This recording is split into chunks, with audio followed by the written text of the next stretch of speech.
Hello friends, आप सभी का स्वागत है ईगल आईएएस स्टडी जोन में। साथियों, मॉडर्न वर्ल्ड हिस्ट्री में आज हम लोग जर्मनी में वाइमर गणतंत्र की स्थापना और उससे जुड़ी हुई समस्याओं को लेकर के डिस्कशन करेंगे और किस प्रकार प्राइमरी स्टेज में हिटलर एवं नाज़ी दल का उदय हुआ उसको लेकर के शॉर्ट डिस्कशन करेंगे।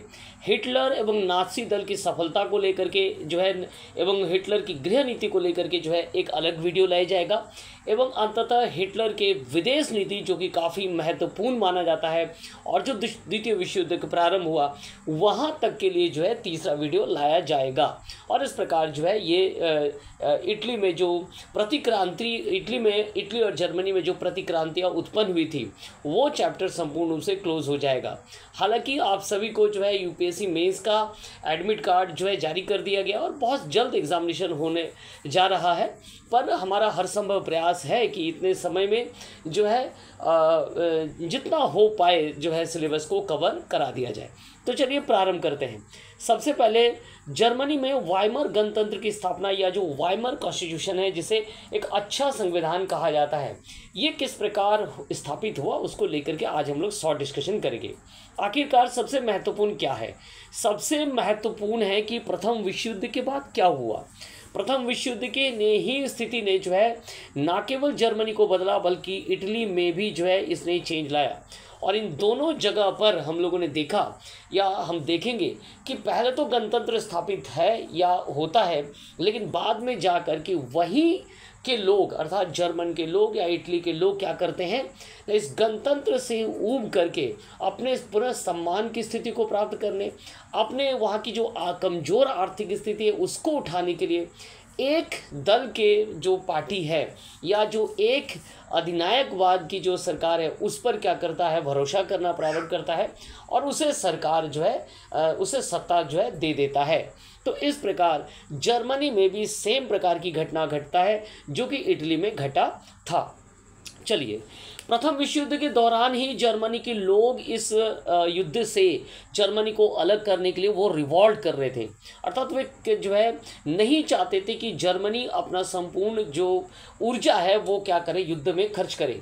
इसका युद्ध का खर्च जो है युद्ध का खर्च प्रतिदिन का काफ़ी अधिक होता था और उसके बाद सैनिकों की हताहत और उनके घायलों की संख्या, साथ में जो निजी संपत्तियां उसका नुकसान एक बहुत बड़ा अमाउंट है। और इस संदर्भ में युद्ध ने एक भयावह स्थिति को जो है यूरोप में उत्पन्न कर दिया था और लोग अब युद्ध से तंग आकर के उससे बचने का उपाय कर रहे थे, अपने अपने राज्यों में जो है वो विद्रोह कर रहे थे ताकि युद्ध से इस राज्य को या इस स्टेट को हटाया जा सके। तो सेम प्रकार से जर्मनी में भी रेवोल्यूशन हो रहा था और इसी क्रम में वहाँ के जो सम्राट थे विलियम जो सेकंड थे, सम्राट विलियम सेकंड जो है 10 नवंबर 1918 को जब देखा कि ये स्थितियाँ संभल नहीं पा रही है तो उसने क्या किया ना, सिंहासन को त्याग कर दिया और वो हॉलैंड भाग गया। ठीक है, इस प्रकार जो है जिस सत्ता के अधीन प्रथम विश्व युद्ध हो रहा था वो सत्ता ही लोगों के प्रेशर से देखा गया कि वो कहाँ चले गए ना, हॉलैंड चले गए। और इसी दिन बर्लिन में जो है क्रांति भी जो है देखा गया था। ये क्रांति आम मध्यम वर्गों के लोगों के द्वारा किया गया था। इसका नेतृत्व जो है किसी बड़े लीडर जैसे कि लेनिन हो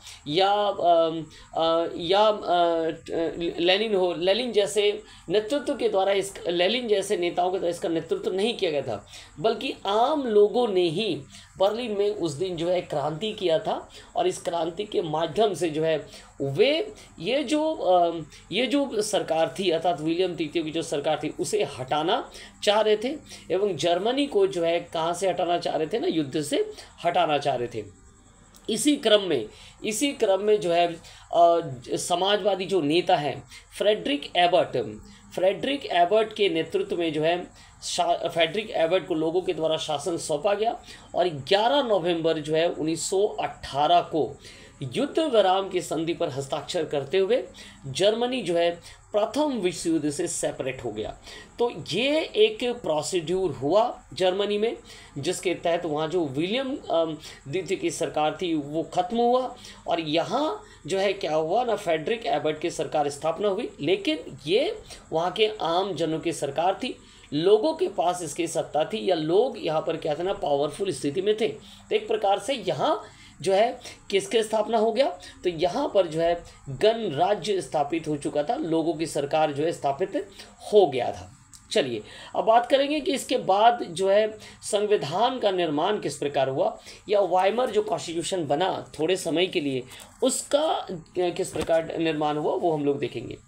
फेडरिक सरकार का भी विरोध खत्म नहीं रहे हो रहा था, फेडरिक सरकार का भी विरोध हो रहा था, क्योंकि लोग चाहते थे कि वहाँ अर्थात जर्मनी में रूस के जैसा जो है साम्यवादी सरकार बने और श्रमिकों और मजदूरों की सरकार स्थापित हो।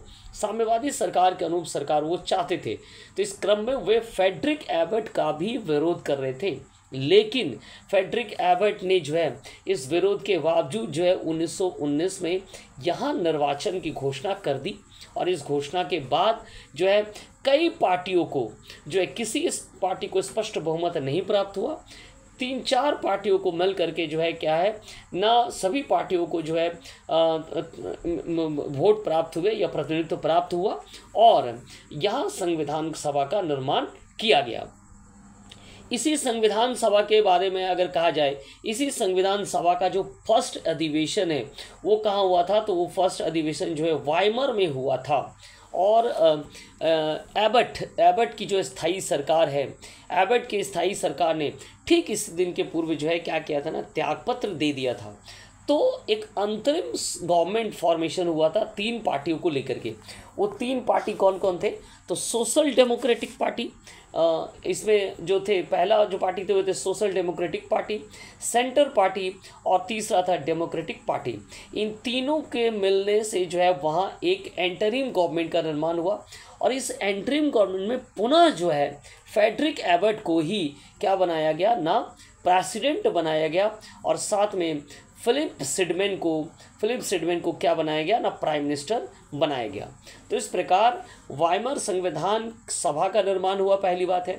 दूसरी ओर एक एंटरिम गवर्नमेंट का निर्माण हुआ। ये एंटरिम गवर्नमेंट 3 पार्टी, चूंकि पहले ही कहा गया, पहले आपने देखा जो 1919 में निर्वाचन हुआ उसमें किसी पार्टी को स्पष्ट बहुमत नहीं प्राप्त हुआ। तो ये 3 पार्टियां, चूंकि वे विरोध कर रहे थे फेडरिक एल्बर्ट के अकेले सत्ता को, तो फेडरिक एल्बर्ट के त्यागपत्र देने के बाद 3 दलों ने मिलकर के यहाँ क्या हुआ ना, सरकार स्थापना किया या एंटरिम गवर्नमेंट को बनाया, जिसमें फेडरिक एबर्ट राष्ट्रपति बने और फिलिप सिडमैन जो है वो क्या बने ना, प्रधानमंत्री नियुक्त किए गए। एवं इस जो वाइमर कॉन्स्टिट्यूशन है, इस वाइमर कॉन्स्टिट्यूशन के जो संविधान है का जो ड्राफ्टिंग है वो किसके द्वारा बनाया गया, तो यहाँ के जो होम मिनिस्टर थे हुगो प्रेशॉस के द्वारा जो है इसका क्या तैयार किया ना, मसौदा तैयार किया, और जिसने जर्मनी के सभी पार्टियों ने क्या किया ना, उसे एक्सेप्ट किया, और इस प्रकार वाइमर कॉन्स्टिट्यूशन अब बन चुका था। ठीक है, तो चलिए तो अब हम लोग बात करेंगे कि वाइमर कॉन्स्टिट्यूशन जो बना उसके विशेषताएं क्या है, या उसके सामने कौन कौन सी समस्या उभर करके आया, और फिर बाद में वाइमर कॉन्स्टिट्यूशन को जो है हटाया गया हिटलर के द्वारा, और फिर यहाँ नाज़ी दल का गठन किया गया। वाइमर कॉन्स्टिट्यूशन एक अच्छा कॉन्स्टिट्यूशन माना जाता है, ठीक है, और इस कॉन्स्टिट्यूशन में 18 संघीय राज्यों को लेकर के जो है एक गणतंत्र संघ बना दिया गया। 20 वर्ष से अधिक मेल फीमेल अर्थात स्त्री पुरुष को मताधिकार का अधिकार मिला। भाषण की स्वतंत्रता, लेखन की स्वतंत्रता, धार्मिक स्वतंत्रता के बारे में जो है इसमें लिखा गया, और इसी वाइमर कॉन्स्टिट्यूशन को बाद में जाकर के 14 अगस्त 1919 को जो है लागू कर दिया गया। ये एक अच्छा संविधान बना, और इस संविधान के तहत कई सुधार किए गए। कार्यपालिका का जो अध्यक्ष है उसे कार्यपालिका के अध्यक्ष के तौर पर प्रेसिडेंट को बनाया गया, जिसकी अवधि जो है 7 वर्ष निर्धारित किए गए। एवं इसके साथ साथ जो पार्लियामेंट है उसमें क्या किया गया ना, 2 सदन बनाए गए। प्रथम सदन को जो है राइक स्टेग कहा जाता है, और दूसरा जो सदन था वो राइक सराट था। तो इस प्रकार 2 सदन भी बने, और एक अच्छा कॉन्स्टिट्यूशन के तौर पर वाइमर जो स्थापित हुआ। लेकिन कुछ समस्याएं अभी भी थी वाइमर कॉन्स्टिट्यूशन की, वो कौन कौन सी समस्याएं थी?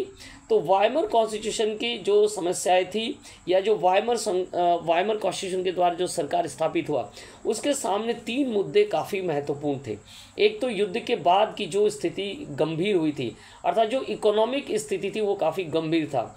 यहाँ बेरोजगारी फैला हुआ था, अनएम्प्लॉयमेंट था, मुद्रास्फीति जो है वो चरम सीमा पर थी, और जो है महामंदी 1929 का जो महामंदी भी है वो भी निकट भविष्य में इसके ऊपर एक समस्या बन करके उभरा था।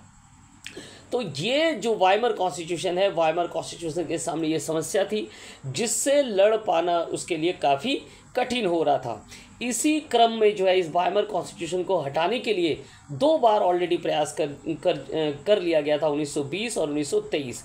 जो 1923 का प्रयास है, इसमें हिटलर एवं उसके जो जनरल लुडेनफोर्ड हैं उनके द्वारा ये प्रयास किया गया था, लेकिन वे सफल नहीं हुए थे और उन्हें जेल में भेज दिया गया था। तो ये प्रयास भी किया गया उस दौरान 1920 और 23 में कि इस वाइमर कॉन्स्टिट्यूशन को ख़त्म किया जाए, क्योंकि जो समस्याएं थी उसका सॉल्यूशन इस वाइमर कॉन्स्टिट्यूशन के द्वारा पूर्ण रूप से नहीं किया जा रहा था। मुद्रास्फीति की समस्याएं, बेरोजगारी की समस्याएं, तो लोग क्या चाहते थे, इनसे मुक्ति की ओर रास्ता खोज रहे थे। इसी क्रम में 1925 में जो है लोकार्नो की संधि हुआ, और इस लोकार्नो की संधि जो है फ्रांस प्लस जर्मनी के बीच में हुआ, तो जर्मनी की स्थिति में थोड़ा बहुत सुधार हुआ। फिर राष्ट्रसंघ का सदस्य बन गया, और इस साथ में जो है रूस के साथ जो इसके मित्रता हुई, इन सब घटनाओं ने जर्मनी को अपने पूर्व स्थिति में, अर्थात युद्ध के बाद की जो स्थिति थी उससे थोड़ा मजबूत स्थिति में ला करके खड़ा कर चुका था। लेकिन इसके तुरंत बाद एक बहुत बड़ी वर्ल्ड वाइड, हम कह सकते हैं कि वर्ल्ड वाइड एक क्या था ना, डिप्रेशन आ रहा था, जिसे ग्रेट डिप्रेशन के तौर पर जाना जाता है। महामंदी 1929 की महामंदी जो है इसने प्रभावित करना प्रारंभ कर दिया। सभी कारखाने बंद हो गए, बेरोजगारी का आलम बढ़ चुका था। तो ये सारा जो समस्या है वो वाइमर गणतंत्र के ऊपर जो है पड़ना प्रारंभ कर दिया, और अब लोग जो है वाइमर गणतंत्र से क्या चाहते थे, छुटकारा चाहते थे। और इसी छुटकारा का परिणाम क्या था? इसी छुटकारे का परिणाम था हिटलर और नाज़ी पार्टी का उदय होना। हिटलर को लेकर के शॉर्ट डिस्कशन कर लेते हैं। 20 अप्रैल 1889 को जो है ऑस्ट्रिया के ब्रानो शहर में जो है हिटलर का जन्म हुआ। बचपन बीतने के बाद प्रथम युद्ध के समय में वो एक जर्मन सैनिक के तौर पर भाग लिया। उसने अपने कर्तव्यों का निर्वहन काफ़ी अच्छे से किया, और इस कारण से उसे आयरन क्रॉस से सम्मानित किया गया था। 1918 में हिटलर ने एंटोन डेक्सेलर द्वारा स्थापित जर्मन वर्क्स पार्टी के साथ क्या हो गया ना, पार्टी के समर्थक के, जर्मन वर्क्स पार्टी का क्या बन गया ना, वो समर्थक बन गया।